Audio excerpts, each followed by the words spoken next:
the travesty of this is the very thing that you're doing to save your performance and make it good is the very thing that's killing it.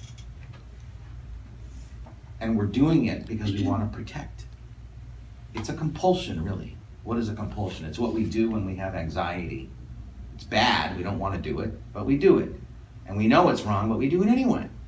So you have to resist the urge to protect and embrace the discomfort of ambiguity and not knowing if it's coming through. Here you are in the scene, and you're at a fork in the road. You have a choice. Either to the left, I can make sure it comes through. To the right, I do nothing and resist the temptation to perform, and maybe it won't come through, right? Maybe it won't. But at least there's some hope, because the other way, 100% of the time is going to fail. How do I know this?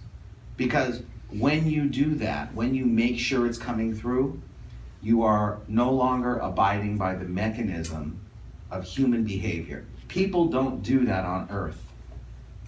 People merely take in and respond. They respond to people, objects, or our own thoughts. But it's always cause and effect. It's just, it's a law of life. It's just the way things work.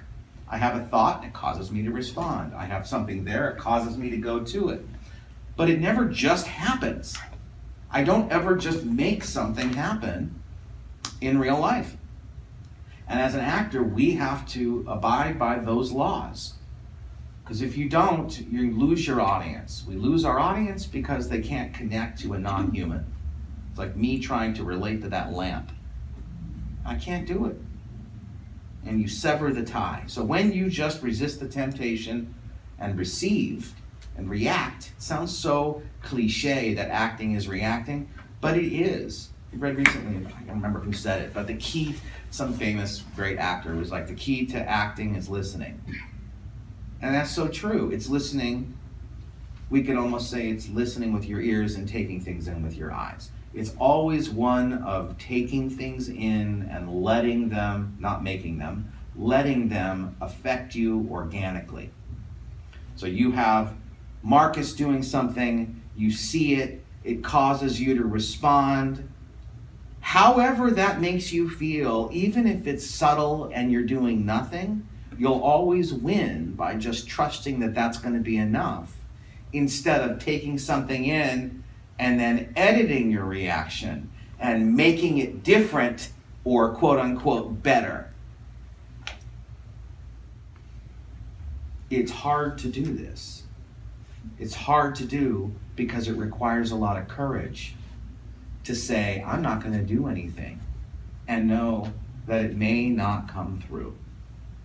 Embracing the idea that yes, you might fail. At least there's a maybe compared to the other version, which is you will fail. And that's, again, the thing that's terrible about this idea of making something happen. And I think, again, I used to do this all the time. I don't do it anymore, but I still am tempted to do it in the scene. I'm in a scene with you, and you're saying something. Even I have an urge to make my reaction better. And I have to step in and go, no, don't do it, just respond. Keep it small and organic. At least it's real.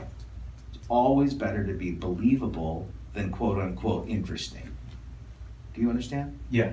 So you think a little bit about, all you have to do is think about what it feels like in real life as we are communicating with each other, as I'm saying something to you and you hear it and it causes you to write something down. These are all organic responses. When I say, hey, do you get it? And you go, yeah, I get it. The way you say, yeah, I get it, is off of me saying something, you thinking about it, reacting, and it inducing you to say your line back.